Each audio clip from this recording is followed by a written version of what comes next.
This is by far going to be the best traffic source for you in 2021. Hands down, everybody who does what I'm going to tell you in this video makes significantly more money. I'm not exaggerating. This is not hyperbole. I could literally show you hundreds of testimonials of people doing this and making significantly more money from this traffic source. If you understand what I'm going to show you in this video and you apply this to your ads, this is how I've generated multiple 8 figures in sales at my info business. This is how I've scaled Hyros to being the fastest growing ad tracking company in the world right now. If you just use this traffic source and this type of mindset towards this traffic source, you're going to kill it. Now, let's back up, okay? You're like, whoa, Ty Lopez, calm down with those income claims, okay? I know everybody all the time is like, this is the best traffic source that's ever existed. Oh, blah. I get it. I get it. But what I'm going to show you in this video is backed by data, it's backed by results, and I've tested this multiple times, and it just consistently works. And I have absolutely no incentive to show you this other than the fact that I need you to make more money from your ads, because if you make more money from your ads, you're going to pick up Hyros, because ad tracking is absolutely essential, especially after the iOS updates. So unlike everybody else who tells you this is the best traffic source ever, I actually am going to show you the best traffic source ever so that you will make more money, and then you can actually run into tracking issues and then buy my product. And the only way you're going to do that is if I actually give you the best traffic source and you're able to go and get the results I just got done talking about. So instead of hyping this up and talking anymore and showing you cool little like I got your nose tricks to impress you, I'm just going to get right into it. Let's go. Okay, guys, so what I want you to understand in this video is this is how you find the absolute best traffic source. This is how you define what's going to be the best traffic source for you in 2021. And then in this video, I'll actually tell you what I believe is the best traffic source, but you need to understand this first. If you understand this, you are going to make an absolute killing. Every person I know that does this makes an absolute killing. I have made an absolute killing doing this. Here's what you need to understand. So when you're working on an ad source, what you need to understand is the way that you actually make a killing with an ad source is through feedback loops, okay? And so in order to set up a proper funnel, a proper ad campaign, what do you need to do? Well, you're going to need to make, let's just say for the Hyros funnel, okay? I'm going to need to make an opt-in page. I'm going to need to make a sales video page, and then I'm going to have all the call booking and whatnot where the people go on the phone and close. The more important thing going on here is going to be the ad, the opt-in, and the sales video. And depending on the traffic source, people can behave super differently. So for example, when I was running HCOM, which was an info offer, I scaled up on YouTube to 8 figures, actually multiple 8 figures in sales, gross. The people who came from YouTube behaved super differently than people that came from Facebook. Now, there's all sorts of theories on why that might be. For example, a person on Facebook is scrolling on their app while they're in line at the grocery store. A person on YouTube is sitting down and watching something, so they're much more inclined to watch a sales video or a webinar presentation. But just knowing that, know that traffic sources, people are going to behave differently because they're using them at different times and for different reasons, and they're in different states. So when you're writing an ad for Facebook or YouTube or any other traffic source, TikTok, doesn't matter. You're making an opt-in, you're making a sales video. The way people behave when they go through these steps of the funnel, we can really get rid of the call, booking, and close. That's not entirely important. The way people behave when they go through these steps of the funnel is extremely different. So you also have to understand that making an ad, making an opt-in, and making a sales video based on a traffic source is extremely time consuming. You can't just make a one-size-fits-all. I can't just go, I've literally not been able to do this outside of Hyros. Hyros just works everywhere because it's just an extremely profitable funnel. But I've never been able to do this on Facebook and then YouTube and then any other traffic source. So here's what you have to understand next. Setting up this kind of system right here is extremely time consuming just on its own. Okay, this is a lot of work. Creating 3 or 4 ads, an opt-in, and a sales video for each traffic source is a lot of work. And yes, you can cookie cutter clone it back and forth, but here's where it gets super complicated. Okay, so let's imagine we're doing this on Facebook right here.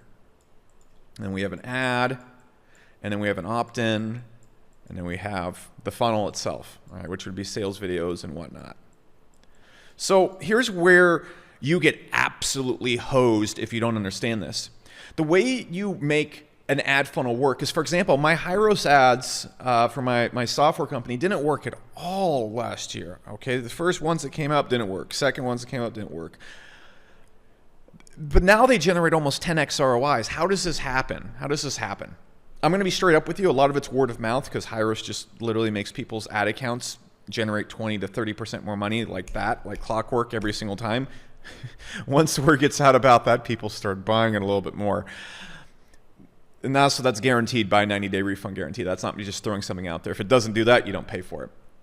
So book a call below.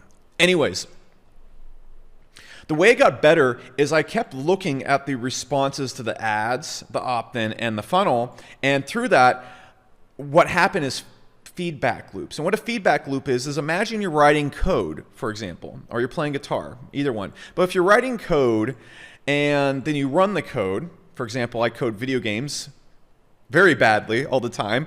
But when I'm writing code, the reason why I really like writing code is you instantly get feedback on the code. So for example, if there's a bug in the code, when I go to run it, it says there's a bug. Okay, so I instantly know if something's broken in my code. But more so, if I run the code in a video game, I'm going to be testing certain things when I'm writing the code, and I'm going to see something weird happen in the game. All right, outside the code crashing, I'm going to see like my character start dancing across the screen like a maniac because the ragdoll physics is thrown off or something like that. I'm going to go, oh, something's wrong. And so my first code doesn't work. My second code doesn't work. My usually like 15th attempt at code, because I'm terrible, doesn't work. But the 16th is perfect. It gets there. It's nice and crispy and it works. And you can see how I got there wasn't by getting the code right the first time. It was by the rapid feedback loops and constantly improving based on the feedback. Okay? So the same thing is going on with ads, but on a much slower scale. Your feedback loop is usually like 1 to 3 days instead of where it's coded, it's every 30 seconds. That's why you can rapidly improve code, but it's hard to rapidly improve an ad because you have to look at a lot of variables. So let's say the ad is getting low engagement, the opt-in is getting 5% opt-ins, and the funnel is getting 1% call conversions in this instance right here. Okay, well, I can go and look at all these data points right here and go, okay, cool, we're gonna improve the messaging of the ad. We're gonna improve the opt-in. We're gonna improve the funnel. Okay, and so when we get the opt-in to 12% opt-in rates. That doesn't look like a 12. We get the ad to medium engagement, so the cost of clicks and CPM goes down. We get the funnel to 2%. Okay, there's one feedback loop cycle right there. Okay, and that's usually about like a 2-week thing, improving it like this. Okay, then we do it again, and we do it again, and we do it again, and just like lines of code, we look at what happens and then we react. We look at what happens and we react, and over the span of 6 months, what happens is this ad goes from low engagement to high as I figure out exactly what customers are looking for and what they're responding to. So for example, if you look at the first ads for Hyros, they're very different than the ads right now, and that's because I looked at the feedback the customers were giving me. Okay, I looked at what people were clicking, and I looked at what ad and media buyers were clicking, also in relation to my CPL or opt-in. Okay, and so my opt-in went from 5-7% to 40%. In some cases, usually around 30%. And then my funnel conversion rate went from 1-2% to 5% to just so high now that I don't even really check it anymore. It just works. Like at a 10x ROI, I'm fine, man. This optimization is fine to start scaling with. But this happened by me going through these feedback loops. Where are you going? Don't drag these feedback loops over and over and over again. And each feedback loop, every result from a feedback loop would at least take about a week. Now, here's what you need to understand about all this. You're probably thinking, Alex, what does this have to do with finding the best traffic source? Here's what it is. If I was doing this on YouTube, if I was doing this on LinkedIn, if I was doing this on TikTok, if I was doing this on Snapchat, the amount of work required just to do this on one traffic source is already 40, 50 hours a week. If I throw on YouTube, now I'm at 100 hours a week. I throw on LinkedIn, I'm at 150 hours a week, so on and so forth. Unless I start half-assing each traffic source. I start going and only investing 20% of the time that's actually needed to actually perform these feedback loops. But then what happens is you have these feedback loops that are extremely slow and not optimized at the rate they need to be at. Instead of taking one ad source to like this instantly with really rapid feedback loops with a ton of attention and time put into them, all your traffic sources are going to go like this.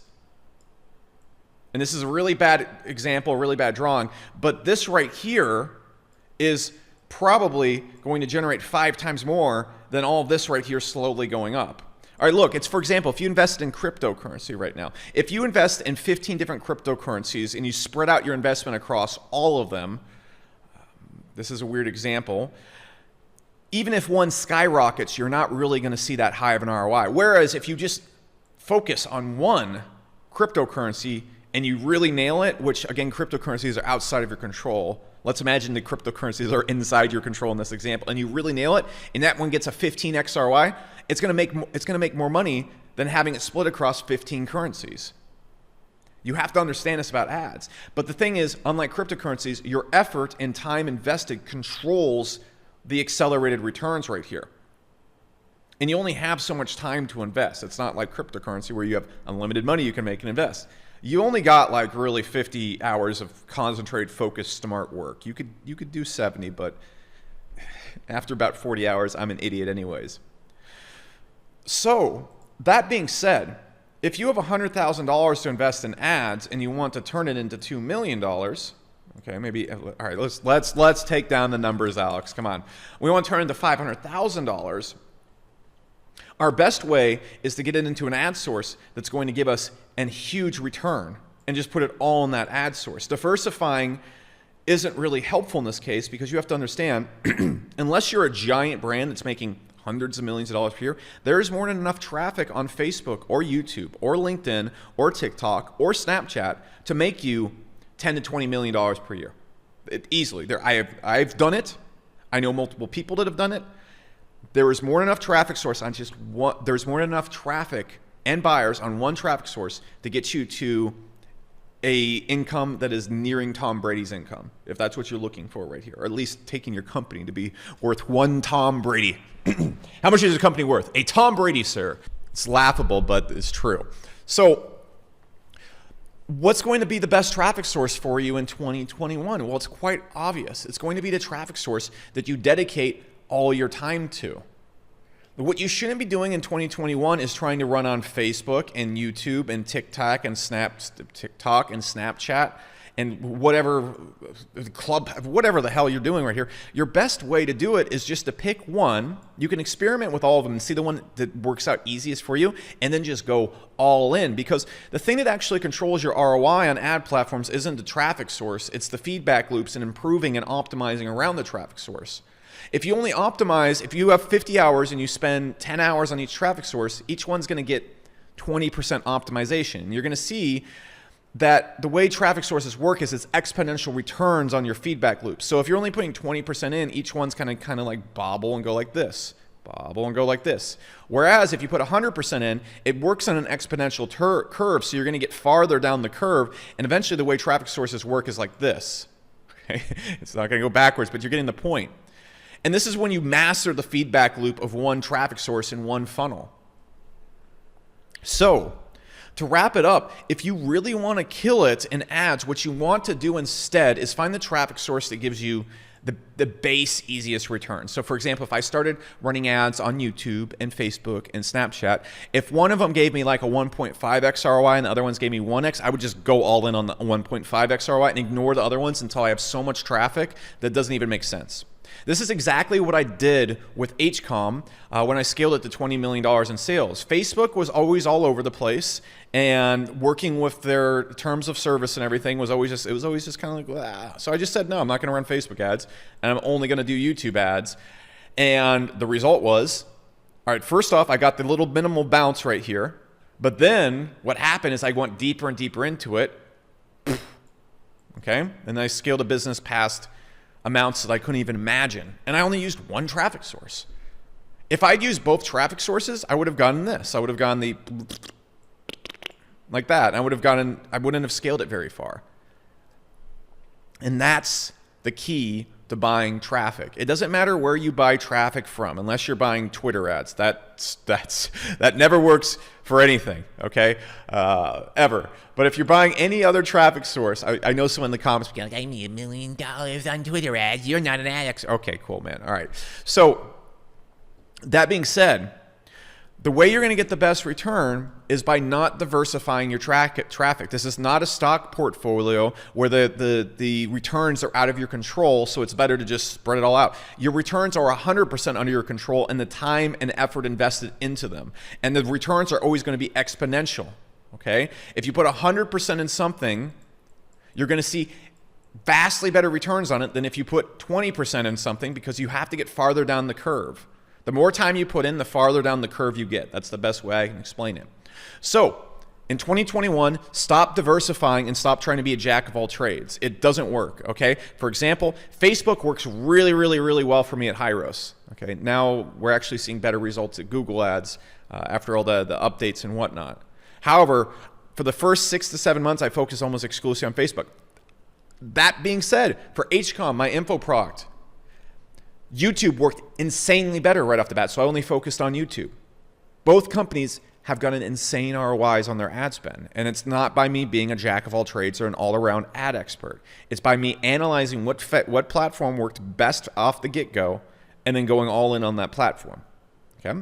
So that's a lesson for today. Just a quick little summary too to give you exactly what you actually came here for, because I know I kind of tricked you. If you're doing info marketing, especially to the masses, YouTube works a lot better. If you're doing B2B, Facebook works a lot better off the bat. If you're doing e-com, it depends on the e-com product you're doing. If you're doing like shirts or devices or something that falls outside of the health or wellness niche, if you're doing something that falls outside of the skincare or appearance niche, basically the big niches out there, weight loss, whatever, then you're probably going to do better on Facebook. If you're in those niches, though, that I just discussed, you're going to do better on YouTube, because those are mass market niches where you can easily just peg right into the person. Okay, I would also just I would think about YouTube in the future for an e-com, because it's crazy. That also being said, B2B again better on Facebook, B2C especially better on YouTube. All right, especially if you're doing like a high-end info offer or something like that. So, for example, if you're selling like info products, like 9 University freaking killed it on YouTube with a call funnel. Okay, but that's not B2B, that's B2C, like business to civilian, person that's new to something. B2B would be like Hyros running to media buyers and business owners. Okay, that's what you should look for. Now, that being said, 2 things. If you're running any funnel, tracking is the most important thing. Go check out Hyros, because if you are not seeing 20 to 30% of your ad data, you're going to make the decision when it comes to scaling and turning off ads wrong 20 to 30% of the time. That's going to lead to you making double whammied losses by killing ads that are working and keeping ads on that are not working. If you're spending $100,000 per year, that's an extra $30,000 to $50,000 you're just losing just because. Go check out Hyros. We have a 90-day guarantee that we will fix that and actually make you that extra income, or you don't pay. On top of that, if you're interested in seeing how to scale your ads on YouTube or even Facebook, book a call with me below. The amount of businesses, you can click on the page below, that I've helped get to 6, 7, and 8 figures on YouTube, just alone on YouTube, is insane. I have more results than any other YouTube coach in the entire industry. You should check it out at least, because it consistently at least does good things. Or just like with Hyros, you don't pay. All right, I have 90-day refund guarantees on all my stuff because it works. And if it doesn't work, I don't want your money. So that being said, now go subscribe, because I release videos like this 3 times a week, because, is that how you spell subscribe? I want you to make more money. I don't hold anything back, because I want you to make more money so you eventually buy Hyros, because everybody needs it for tracking. So if I just help you make more money, you're eventually just going to buy Hyros. So I'm just going to tell you everything I know, how I've made tens of millions of dollars in gross revenue from how I've generated tens of millions of dollars in revenue from YouTube and Facebook ads, and how I grow my businesses with ads. I'll just tell you how I do it, because I want you to make a lot of money and then buy Hyros. That's it. I'll see you in the next video.